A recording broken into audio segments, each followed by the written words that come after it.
Invitamos a los panelistas de la primera conferencia, el ingeniero Eduardo Terrones del Senati y al ingeniero Abner Zapata, igualmente de nuestra institución, para que se constituyan en la mesa de conducción de la primera exposición.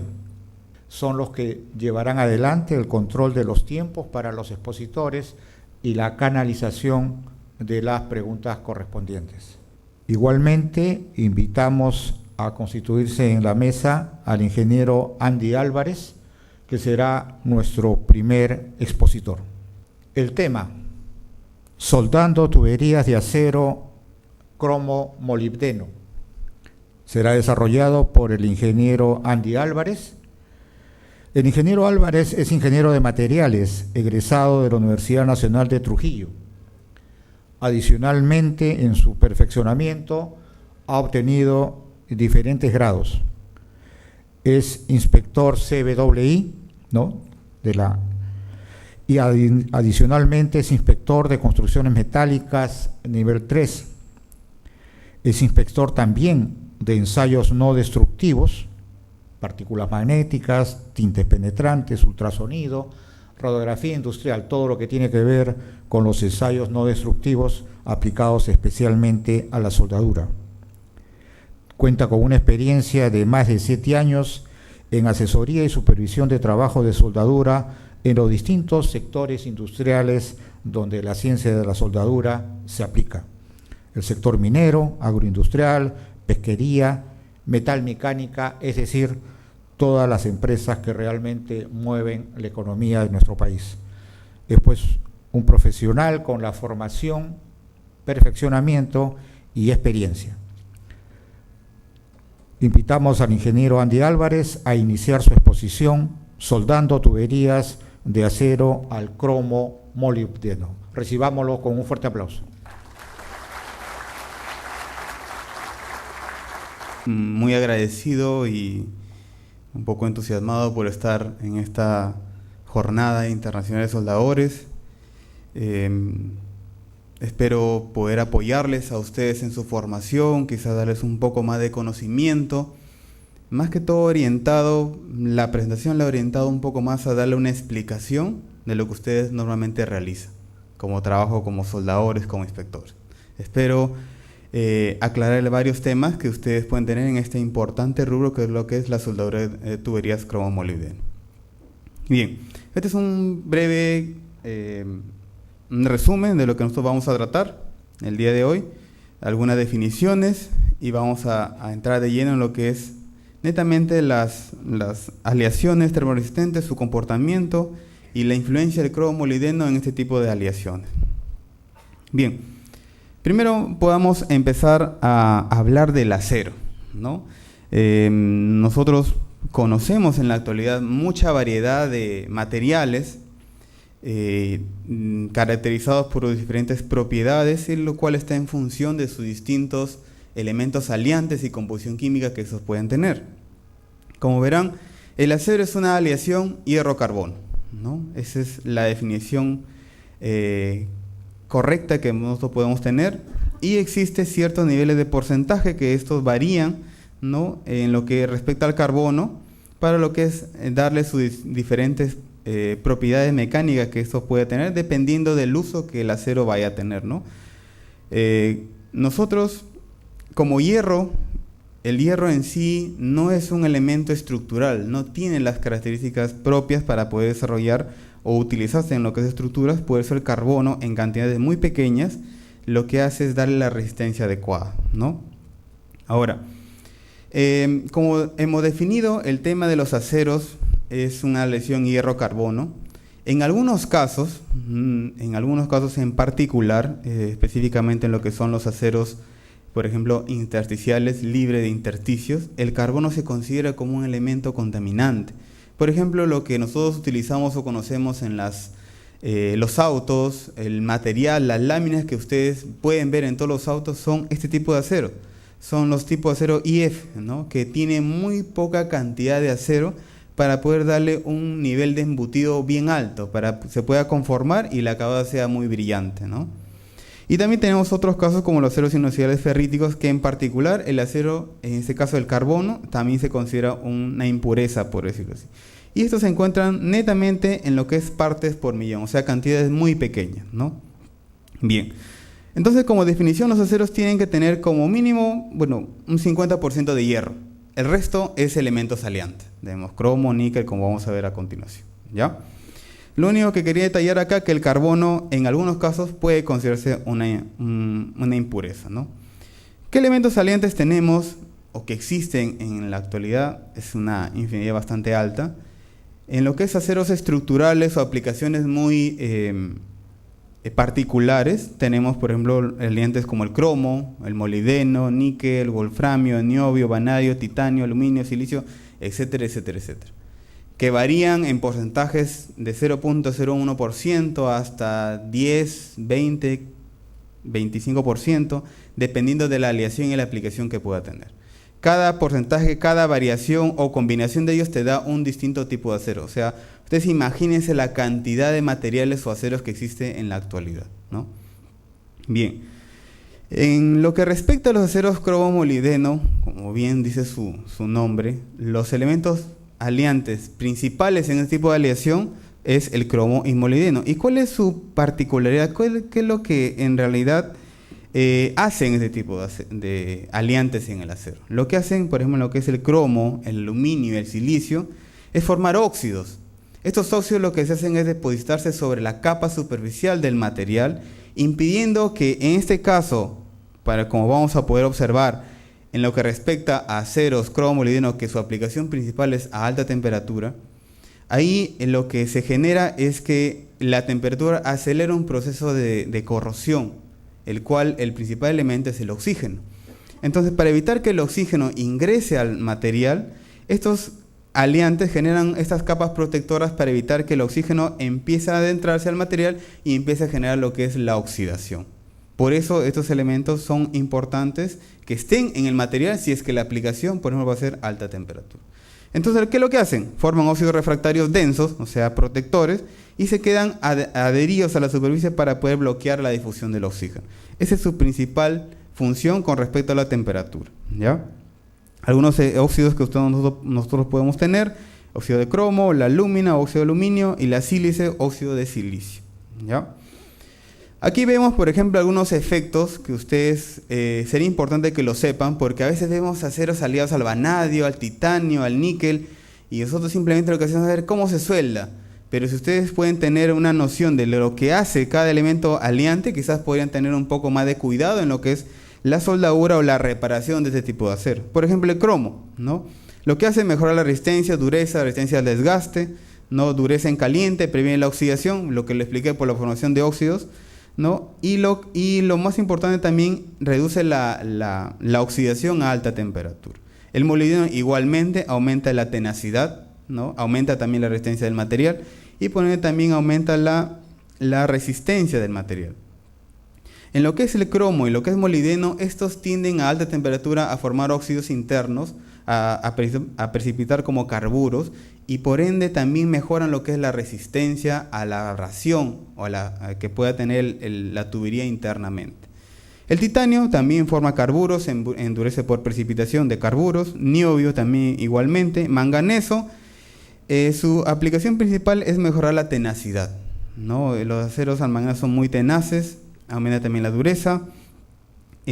También cuando el acero está tratado térmicamente, lo que mejora la templabilidad, es decir, los aceros al manganeso nosotros podemos templarlo y obtener netamente martensita a temperatura ambiente sin necesidad de elevar mucho la temperatura y evitar la deformación del material, ¿no? Igualito lo que es el vanadio, inhibe el crecimiento del grano, que es una consecuencia de nosotros elevar la temperatura, ¿no? Entonces es importante que el acero tenga un grano pequeño para que pueda tener muy buenas propiedades mecánicas.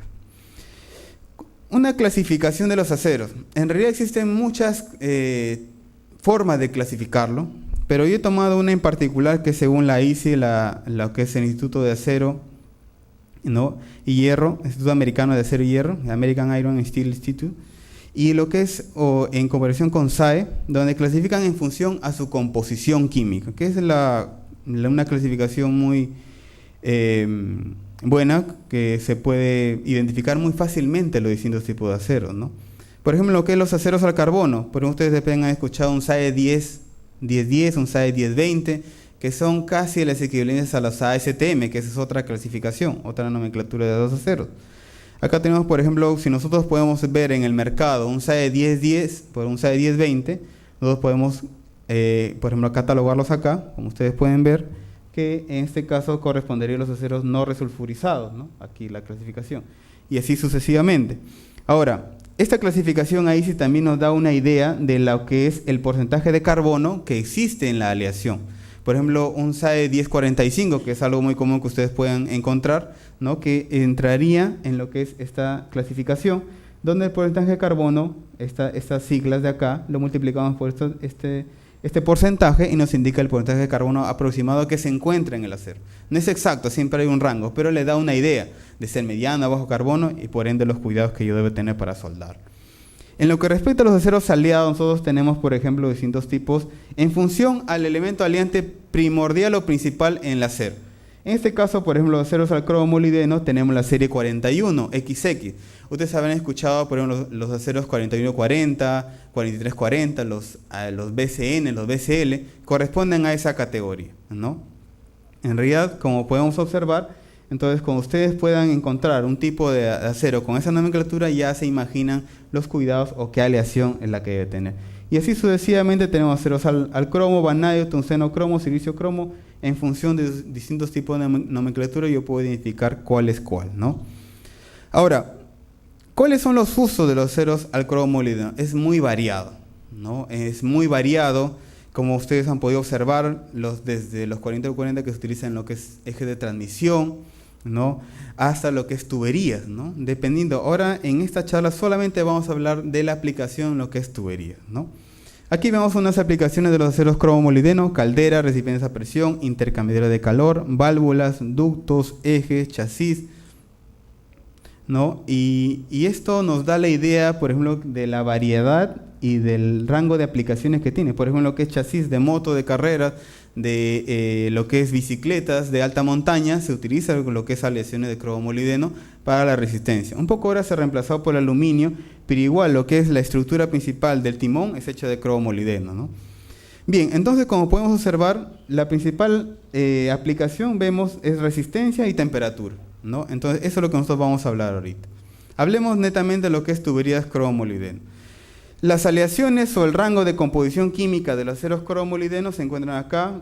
Lo que es carbono molibdeno es un tipo de acero, se encuentra con molibdeno de menos 0.5% de molibdeno en la composición química, y los aceros carbono cromo molibdeno, que es lo que nosotros vamos a hablar ahora, están en este rango de molibdeno, y lo que es cromo entre 0.5 a 9% de cromo, ¿ya? Tenemos alguna aplicación. Los aceros al carbono se utilizan hasta esta temperatura, por si acaso, 440 grados centígrados. Los carbono molibdeno a este rango y los cromo molibdeno, carbono molibdeno cromo en este rango de temperatura.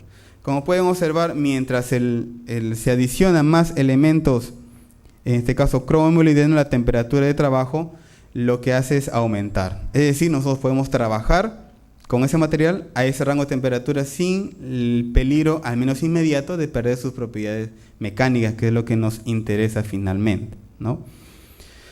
Los agentes de desgaste que nosotros vamos a encontrar que los cromo molibdenos son muy buenos son estos, ¿no? Lo que es resistencia a la corrosión y lo que es resistencia a alta temperatura, ¿no?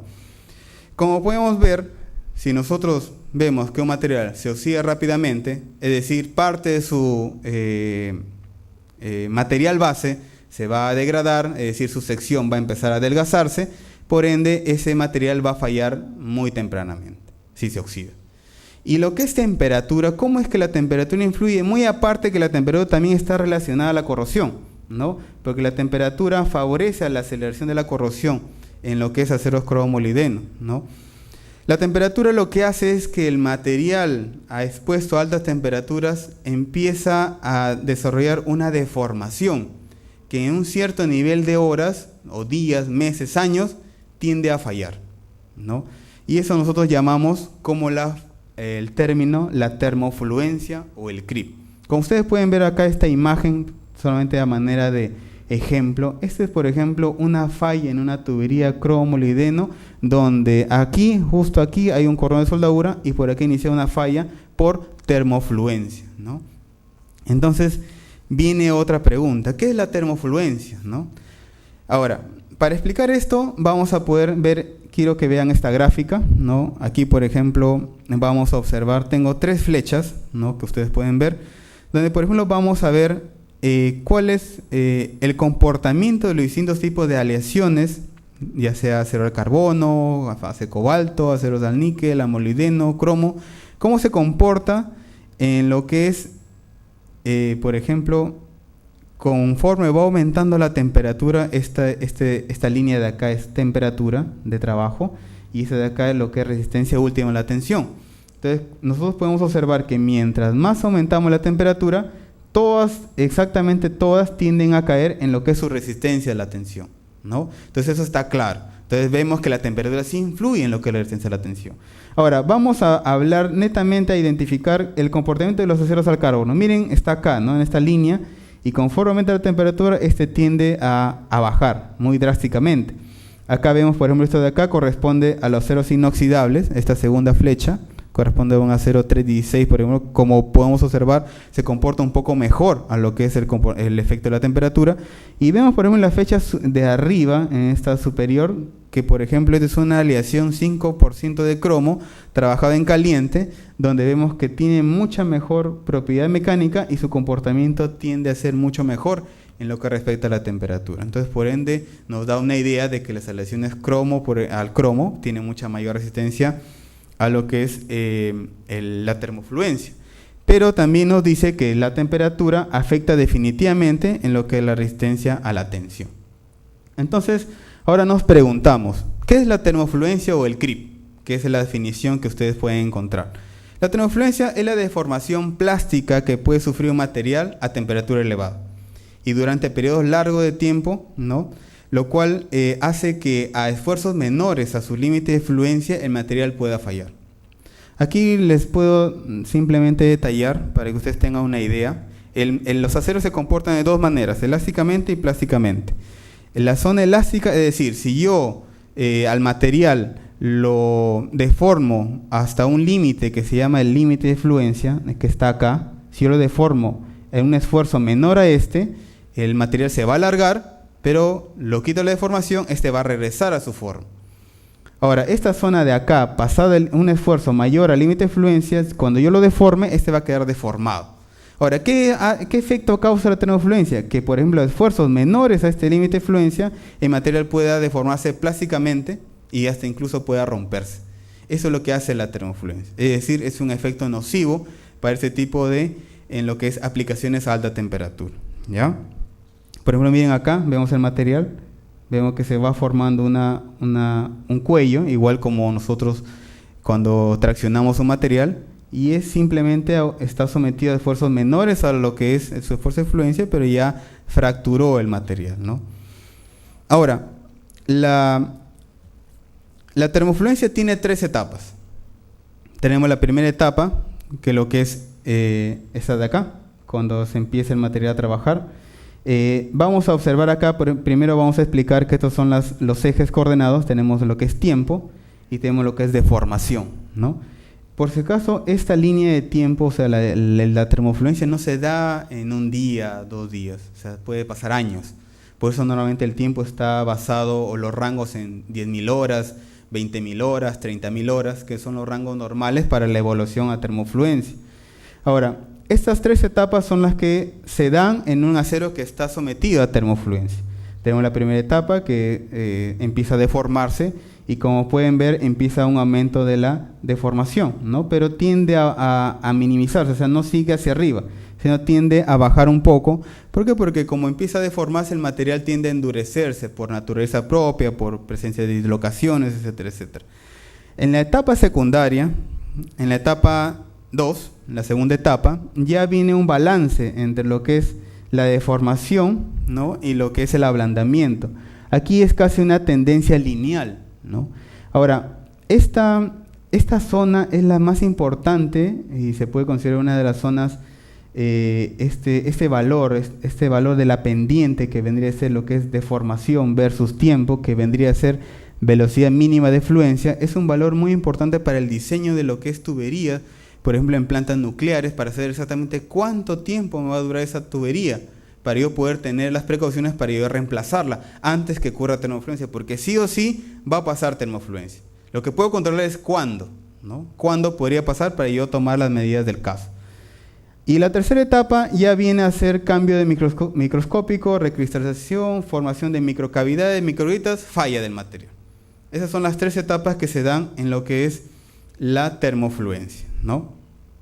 Acá vemos una manera gráfica, por ejemplo, cómo es que se van desarrollando, ¿no? Aquí vemos, por ejemplo, cómo va creciendo internamente los granos. Como ustedes pueden ver, van creciendo y se van separando unos con otros. ¿Por qué? Porque hay una tensión, hay calor, entonces, y hay incluso precipitación de fases duras, lo cual hace que empiece a fallar en los límites de grano, y lo cual tiende a formar microgrietas, microcavidades, y por ende a desarrollar ya una fractura prematura.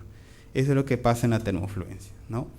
Ahora, dado el caso que en las plantas industriales sí o sí va a haber tuberías a alta temperatura, piezas a alta temperatura, entonces se tiene que desarrollar o utilizar aceros que puedan soportar esta temperatura. Por ejemplo, pueden ver acá en la imagen, ¿qué es lo que pueden observar acá? Este es un motor, ¿no? Este es un motor.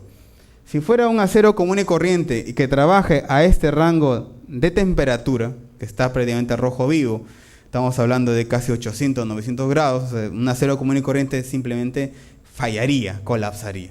Este, por ejemplo, es un motor de un BMW, de un auto de carrera, que por ejemplo trabaja a estas condiciones máximas.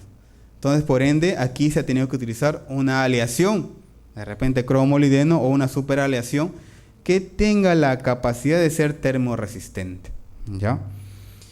Bien, entonces estas aleaciones son aleaciones diseñadas para trabajar en este rango de temperatura, desde 260 hasta 1200 grados centígrados, ¿no?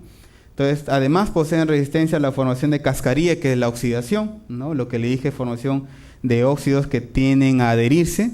¿Y dónde se utilizan? Normalmente en plantas químicas, petroquímicas, en turbinas, ¿no? Esa es la aplicación principal de ese tipo de aceros, ¿no?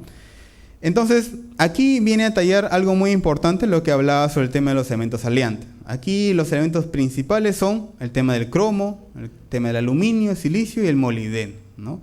El cromo, como le mencioné, formación de óxido refractario a alta temperatura. Molibdeno es un potente endurecedor, aumenta resistencia mecánica a elevadas temperaturas, ¿no? Y también formación de carburo de molibdeno, que también ayuda a lo que es a la resistencia del material, ¿no?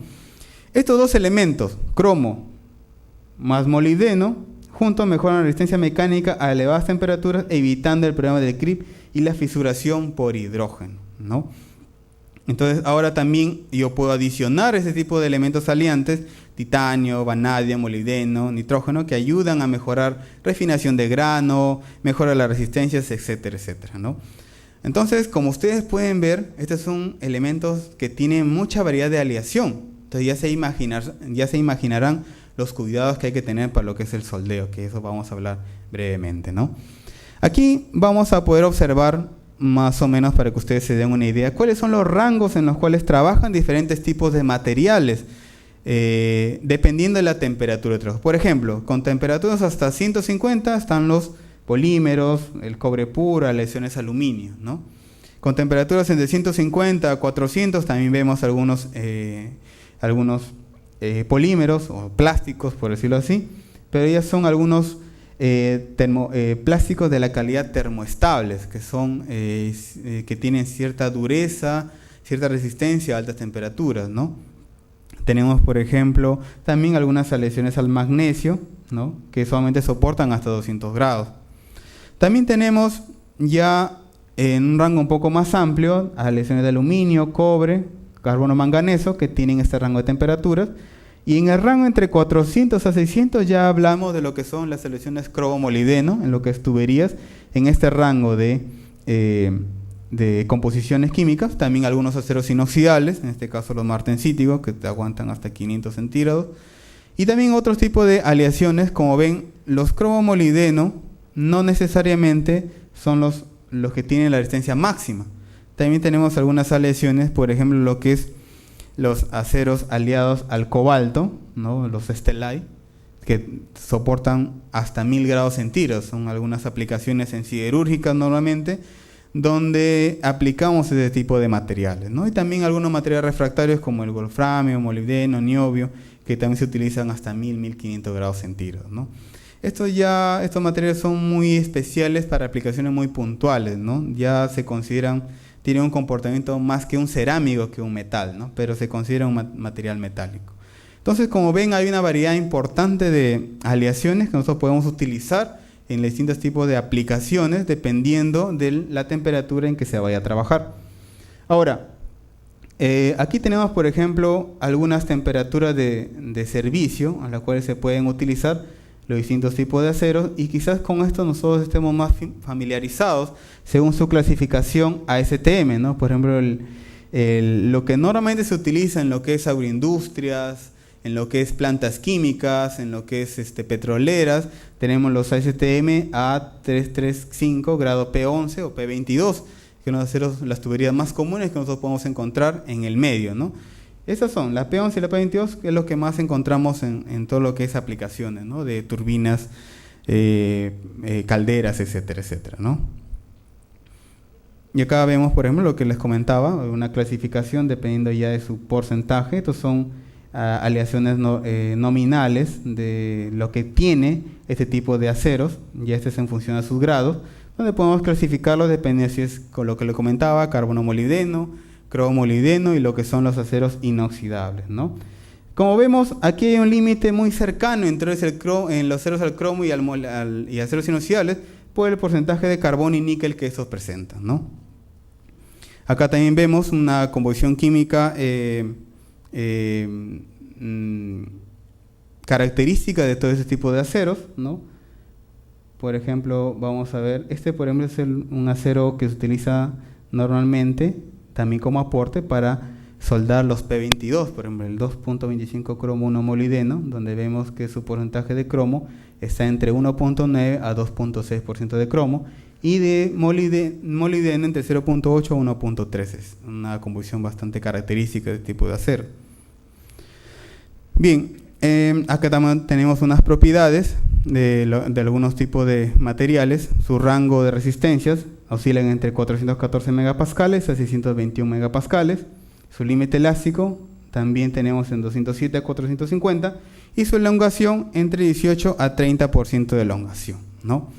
Bien, entonces ya teniendo un detalle más de la clasificación de los aceros, de las composiciones químicas que estos tienen, de los efectos de los elementos aliantes, entonces nosotros vamos a tener que hablar ahora definitivamente cómo se van a soldar ese tipo de aceros, ¿no?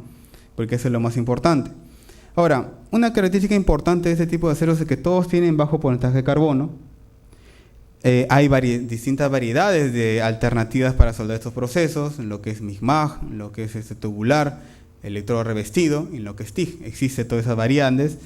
Es importante aquí sí o sí controlar un precalentamiento y un postcalentamiento. Si nosotros no controlamos este tipo de aceros, va a pasar, este tipo de cuidados, perdón, va a pasar lo que podemos observar en la figura.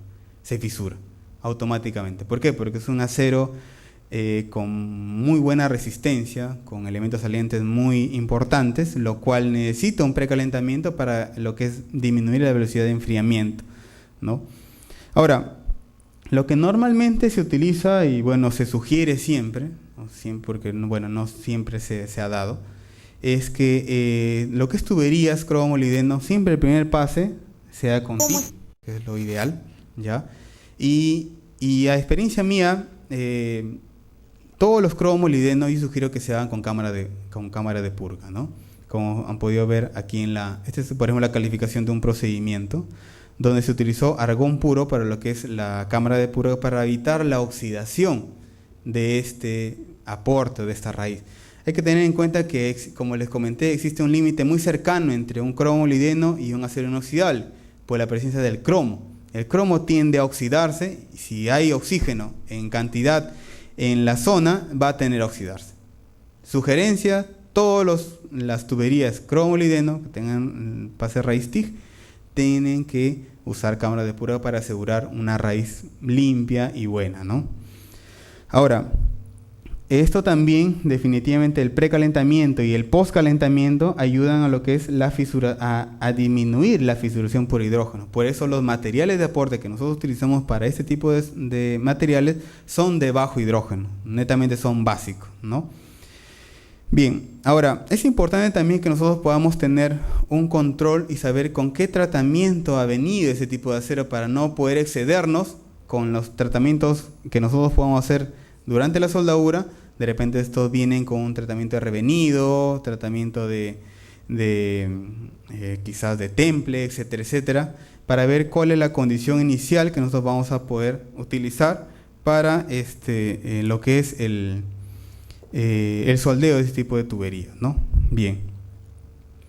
Es necesario que definitivamente todas las tuberías cromo-molibdeno sean calificadas, tengamos un procedimiento calificado para determinar exactamente el rango de lo que es parámetros, condiciones de flujo de gas, etcétera, etcétera, ¿no?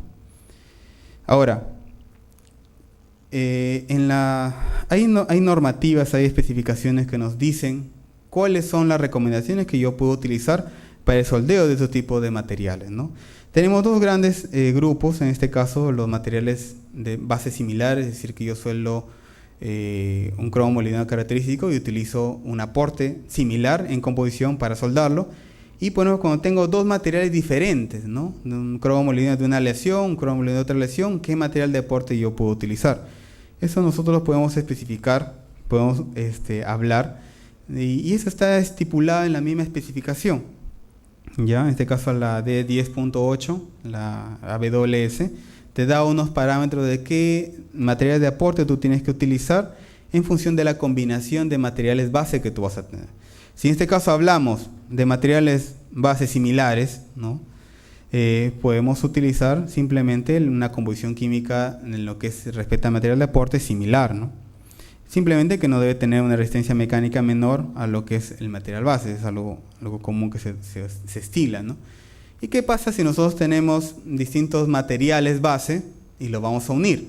Nosotros vamos a poder encontrar esa tablita, ¿no? en la especificación AWS de 10.8, donde te indica, por ejemplo, qué combinación yo voy a utilizar. Por ejemplo, voy a soldar un acero carbono-molibdeno con, por ejemplo, un acero 9 cromo-molibdeno. Entonces me da una letra B, ¿no? Como ustedes pueden ver acá. La letra B lo vamos a ver en la explicación en la siguiente tabla. En esta tabla, ¿sabes qué? Si vas a hacer eso, tú tienes que utilizar, si es con electrodo revestido, este material de aporte. Si es con jetado o gemado, estos materiales de aporte con esta nomenclatura, y si es secado, con esa nomenclatura. Así, algo sencillo que ustedes pueden usar como referencia para que ustedes puedan tener una alternativa a un soldeo de diferentes tipos de materiales, ¿no? Como les digo, está en esta especificación, no es nada secreto, es de la AWS 10.8, donde te recomienda, cuando tienes combinación de materiales base, qué material de aporte tú tienes que utilizar para los diferentes tipos de procesos de soldadura, ¿ya? También te da una sugerencia de lo que es diseño de junta que tú tienes que utilizar. Normalmente para espesores gruesos, lo que se tiene que utilizar, se sugiere, lo que es juntas con doble bisel, ¿no? No es que estén biseladas por ambos lados, sino que tienen diferentes angulaciones para poder mejorar lo que es el soldeo del pase raíz, que es lo más importante, ¿no? Esto es algo común que se estila en lo que es, por ejemplo, tuberías de 1 pulgada de espesor o de 3/4 para arriba, ¿no? Esas son algunas recomendaciones. Bien, entonces, ¿qué es lo que se tiene que cuidar de ese tipo de materiales, ¿no? Primero, evitar las altas velocidades de enfriamiento. Si nosotros empezamos a soldar, tenemos que tener cerrado el material en un ambiente controlado, lo que es la velocidad del viento, la temperatura adecuada de precalentamiento, evitar las ráfagas de viento, etcétera, etcétera, ¿no? En este caso, se recomienda todos los aportes sean de bajo hidrógeno para evitar el tema de la fisuración en caliente, ¿no? Ahora, el tema también de qué tan cantidad, o sea, hasta qué rango yo tengo que, por ejemplo, precalentar, ¿no? O sea, si el cordón está dado en una zona, ¿a cuánto más yo tengo que precalentar?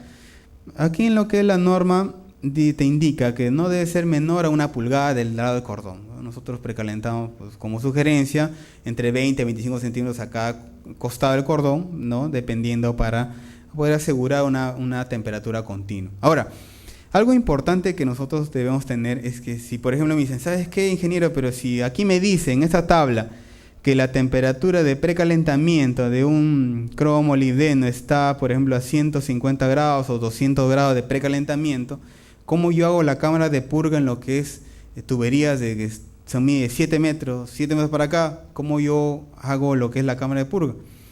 Bueno, definitivamente aquí lo que se hace, bueno, me tocó un caso, es que yo tuve que aumentar la zona de la cámara para poder yo calentar en esta zona, y las cámaras estaban pues a 1 metro cada una de distancia, ¿no? En este caso coloqué Tecnopor, algo sencillo, y lo pude bloquear antes de cerrarlo, uno con su conexión a gas, uno de salida de aire y otro entrada de argón, y con calculado ya el flujo de argón que yo necesito para llenar la cámara, que en este caso era como 2 metros, no me quedaba otra que usar más argón, pero me sirvió para poder garantizar la cámara de purga y poder también realizar el precalentamiento, ¿no? Porque a 200 grados es un poco complicado cualquier tapa que tú coloques, porque ten en cuenta que de ella no lo vas a poder sacar, ¿no? Eso es algo también importante.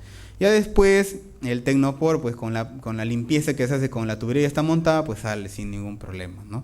Y eso es importante controlar, ¿no? Ahora, acá tenemos también, por ejemplo, algunas recomendaciones sobre el tema del precalentamiento en función también del espesor, ¿no? También hay un rango de temperaturas, pero esta tablita que ustedes pueden ver acá es lo más importante. Para las P11 y P22, el rango de temperaturas que yo siempre utilizo está entre 150 y 200 grados centígrados de precalentamiento, ¿ya? Eso es importante considerarlo, ¿ya? Ahora, en lo que es las interrupciones, por ejemplo, ¿qué pasa si nosotros se va, por ejemplo, a soldar una parte, pero no me quedó corto el tiempo y tengo que continuar al otro día? Lo ideal sería que tú lo termines todo, pero a veces por X motivos yo no puedo terminarlo, ¿no? Entonces, por ejemplo, si hablamos de espesores, por ejemplo, de 1 pulgada, según lo que te recomienda la recomendación práctica de este tipo de aceros, es que no podría ser interrumpido si es que no está soldado el 33% del espesor de la tubería. Si hablamos de 1 pulgada, yo tendría que soldar, en este caso, el 33% en la equivalencia del espesor, para yo poder decir, ¿sabes qué? Ya, yo lo tapo, lo guardo y mañana lo continúo o más tarde lo continúo. Es importante que ustedes tengan esa consideración. Son recomendaciones. Ten en cuenta que son recomendaciones para yo poder desarrollar. Pero siempre esto nosotros, por eso es importante lo que le mencionaba anterior, calificar el procedimiento para poder decir, ¿sabes qué? Yo, según mi procedimiento, yo he soldado hasta la mitad y tengo que continuar al otro día la otra mitad. Pero mi procedimiento me indica eso. Yo he hecho eso y me ha salido bien, entonces, excelente, ¿no? Estas son algunas recomendaciones que yo puedo utilizar, ¿ya? Bien. Entonces, eso es importante, una recomendación es mucho, quizás la más saltante que yo pueda tener en este tipo de, lo que respecta a interrupciones, ¿no? Y bueno, y en lo que respecta al postcalentamiento, ¿no? ¿Qué es lo que hace, no? El postcalentamiento lo que hace definitivamente es bajar la dureza del cordón de soldadura que se genera por haber calentado localmente, ¿no? Aumenta la resistencia a la corrosión, lo hace más dúctil, más tenaz, pero ¿qué pasa si no lo hago un postcalentamiento?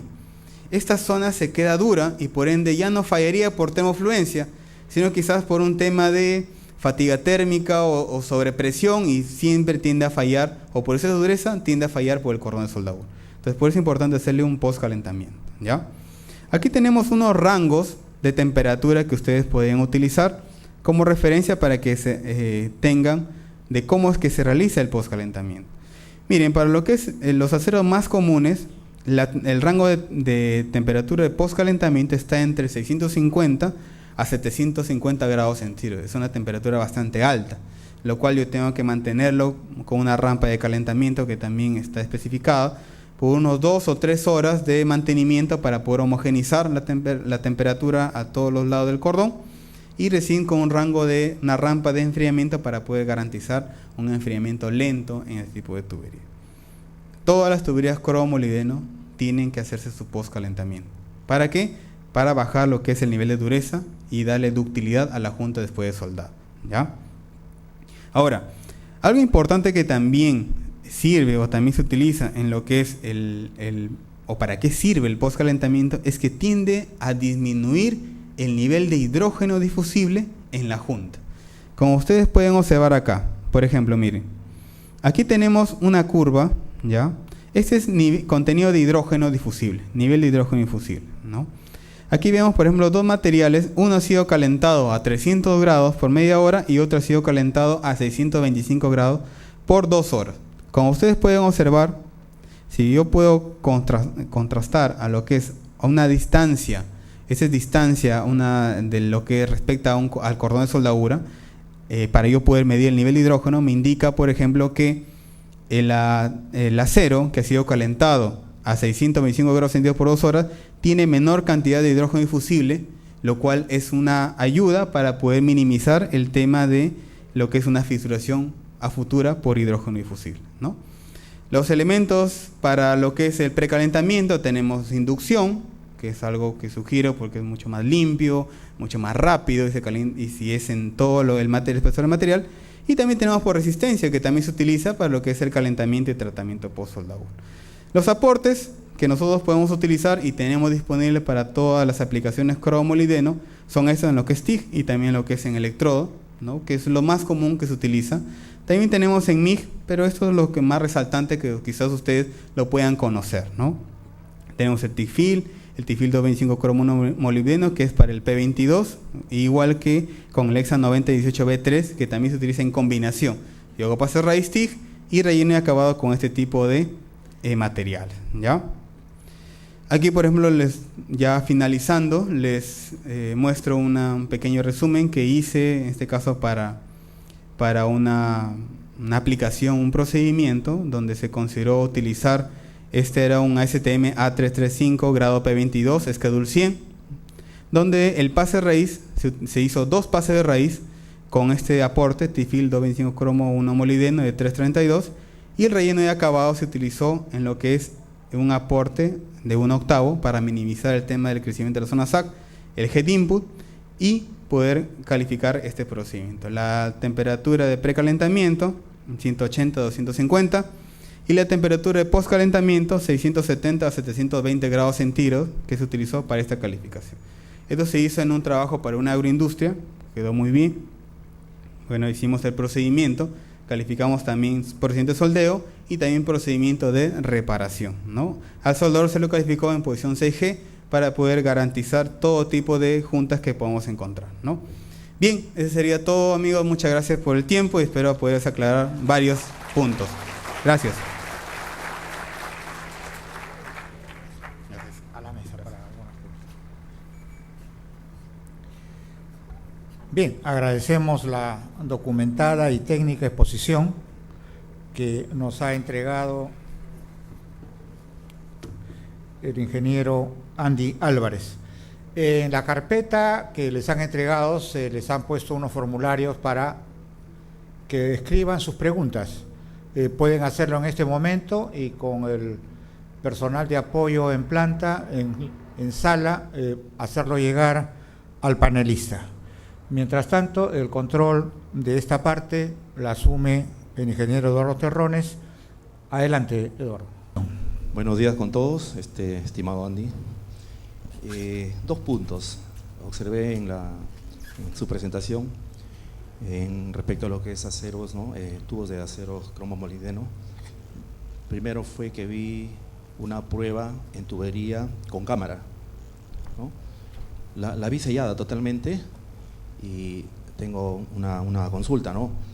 El flujo del gas, en este caso argón, que se inyecta dentro de la tubería, ¿permanece constante ahí o hay un flujo continuo para poder soldar y que la raíz permanezca limpia? Esa es la primera. Y la segunda es una observación que tengo respecto a que se habla en soldadura de tuberías con este tipo de composición, con diferentes procesos de soldadura. He visto SMAG, TIG, ¿no? ¿qué pasaría si lo sueldo con cualquiera de ellos, de esos procesos? ¿Habría alguna desventaja? ¿Habría imperfecciones dentro de la soldadura? ¿O son solamente recomendaciones dadas para tal o cual proceso o para tal tipo de consumible? Gracias. Gracias. Muy buena pregunta. Referente a la primera pregunta, a la primera consulta, en lo que respecta al flujo de gas, definitivamente es un gas constante, el flujo es de 7 a 8 litros por minuto. Ahora, ¿cómo sé cuándo yo estoy listo o apto para soldar? Se hace un pequeño cálculo volumétrico sobre el volumen en litros y sé cuántos minutos necesito para yo poder llenar como mínimo la cámara, y le doy un 10% más adicional de tiempo para yo poder asegurar un llenado completo, ¿no? Ahora, esto tiene que ser un flujo constante, si bien es cierto. No podemos llenarlo simplemente y dejarlo ahí, ¿no? Esto tiene que estar totalmente flujo constante. Se hace una salida del gas por el otro costado para poder, claro, definitivamente pequeño también, para poder asegurar el flujo. Ahora, como ustedes pueden, bueno, como vimos, es sellado por ambos lados, pero también sellado en el mismo cordón de soldadura, lo cual también me asegura para yo poder soldar tramos pequeños y evitar que el flujo salga muy rápido, ¿no? O si tengo ciertos problemas para colocar este sellado, yo puedo aumentar un poco más el flujo para asegurar eso. Tampoco conviene aumentar mucho el flujo de gas porque tiende de alguna manera, si es que no hay un buen control de la salida y de la entrada del gas, eso tiende también a empujar un poco la soldadura. Por eso se recomienda entre 7 a 8 litros por minuto y poder controlar una salida y tapar toda la zona de trabajo, ¿no?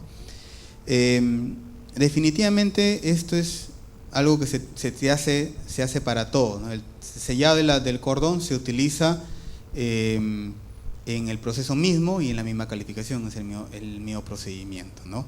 Ese es con respecto a la primera pregunta, ¿no?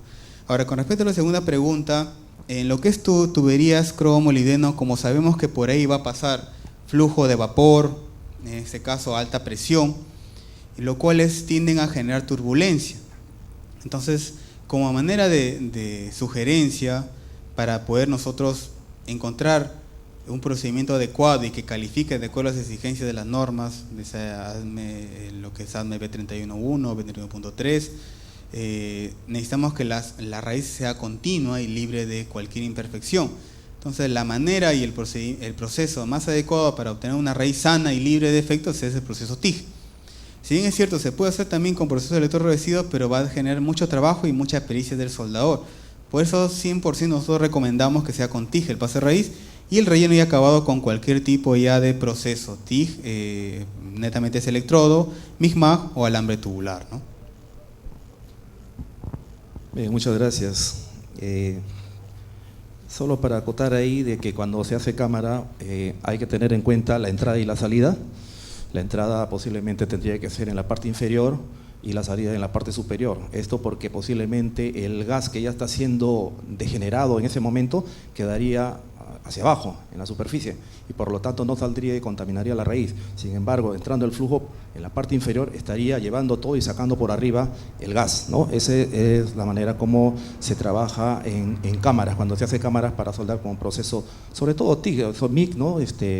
Que busca proteger la raíz. Sabemos que si no hay protección en acero inoxidable, prácticamente la raíz se quema y por lo tanto no habría la resistencia o los resultados que se esperan en cuanto a la calidad de soldadura.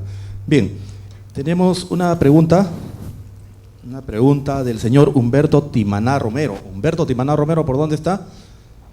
Humberto, qué gusto de verte. Mi promoción en Senati Chiclayo, estudiado conmigo. Qué gusto, después de más de casi 30 años, ¿verdad? Qué bueno, qué gusto. Humberto Timaná Romero, de Petro Perú, pregunta: ¿qué ventajas y desventajas? ¿Qué ventajas y desventajas? Y hace la pregunta: ¿se puede soldar un acero cromo con 0.5 de molibdeno y 5% de cromo, dice? Un inoxidable austenítico, 309 o 310. Bueno, no está muy claro el porcentaje de cromo, me parece 5 elevado. ¿Cuánto era el porcentaje de cromo? 5. Claro, aquí lo que está preguntando Humberto es si se puede soldar un acero cromo un acero al cromo molibdeno 5% de cromo, 0.5 molibdeno con un inoxidable austenítico 309-310. Claro, se puede soldar, no hay ningún inconveniente. Lo único que quizás habría que determinar exactamente el material de aporte. En este caso considero que podría ser un inoxidable y calificamos el procedimiento. En este caso habría que evaluarlo bien el tema del 3.9, porque si lo asociamos a un cromo molibdeno, el tema de la resistencia a alta temperatura podría ser con un 3.10, ¿no? Sería la mejor combinación. Y bueno, sí, o sea, sí se puede hacer. Recomendaría un aporte inoxidable, TIG, y lo que es, dependiendo del diámetro, electrodo, o también todo con TIG, ¿no? No habría ningún inconveniente. Ventajas y desventajas, supongo que te refieres a esta unión. Bueno, no hay ventaja y desventaja, porque si es algo que se tiene o ya está dado en la industria o no nos queda otra que soldarlo, pues tenemos que ver la mejor manera, y la única manera es con el procedimiento. Hay que hacerlo de todas maneras, ¿no? No hay ningún inconveniente. Bien, si hubiera más preguntas. Luis Ortiz Godoy, de Papelsa, Surpapel, pregunta: ¿es posible hacerle bayoneta a tubería de 1/4 para caldero o usar un codo de 35 grados, mi estimado? ¿Es posible hacerle bayoneta, tubería de 1 a 1/4 para caldero o usar un codo de 35? El término bayoneta supongo que se refiere a darle una inclinación, no lo tengo muy claro, pero en lo posible para lo que es tuberías de ese tipo de flujo es importante mejor darle un codo para lo que es minimizar el tema del flujo, no impedir el tema de concentrar demasiado no concentrar de manera local una presión de gas en lo que es el tubo. Siempre recomendarle un codo, ¿no? Es mejor eso, ¿no? A mi parecer, en lo que es en respecto a diseño, ¿no?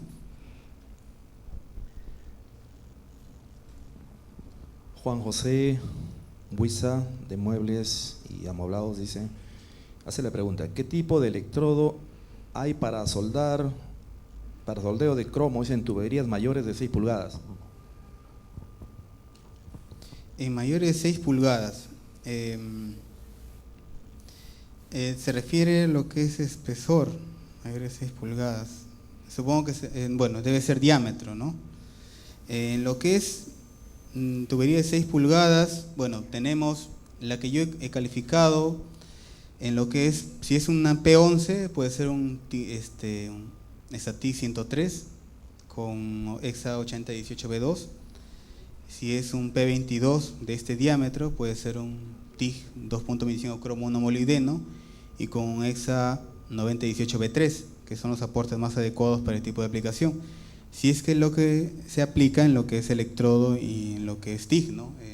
Si es que utilizas esos procesos, ¿no? Si también utilizas MIG-MAG, también podría ser el TIG, cualquiera de las alternativas que te mencioné, o MIG-MAG puede ser con níquel cromo 1 molibdeno, que también tenemos para lo que es la aplicación, ¿no? Y dependiendo de la aleación en realidad, ¿no? Porque tenemos bastantes tipos de material de aporte, pero como mencionamos, depende mucho de la aleación. Y en función a la aleación que tú me indiques, yo te daría el aporte más adecuado, ¿no? Por ya que es casi un poco detallado eso, ¿no? Un aporte para tal tipo de aleación es lo que se estila normalmente, ¿no? Bien, y la última pregunta, y con esto cerramos, con esta pregunta cerramos. Jesús Chacmana, de Klaus Brass, pregunta: ¿qué tipo de material sería el adecuado para un horno de recocido por irradiación de calor? ¿Sería un 310 IC o hay otro material que tenga más resistencia a la temperatura? Claro, aquí hay que analizar muy bien, ya que necesariamente el cordón de soldadura es una zona que, muy aparte de resistir la temperatura, tiene que tener cierta ductilidad, ¿no? Habría que analizar qué tipo de material es el que se va a soldar antes de poder sugerir un inoxidable, ¿no? Si es un cromo molibdeno, habría que ver la alternativa en cromo molibdeno. Si es inoxidable, habría que ver la característica similar a la del inoxidable, ¿no? Normalmente No necesariamente, bueno, el material de aporte puede tener la misma resistencia o puede tener resistencia a la temperatura mayor al de material base, pero no necesariamente pasa eso, porque no logramos nada que el cordón sea altamente resistente a la temperatura, pero el material no. Entonces habría que ver la mayor equivalencia, ¿no? Normalmente se utiliza un acero cromolideno, un acero básico, ¿no? Ahora en otros casos, si es reparación, podría considerarse un inoxidal. Hay que considerar que hay que tener normalmente inoxidales por el tema de la ductilidad, ¿no? Ingeniero Núñez, cerrado. Bien. Agradecemos la participación del ingeniero Andy Álvarez y en la conducción del ingeniero Eduardo Terrones. Les agradecemos nuevamente la presencia. Un aplauso para ellos, por favor.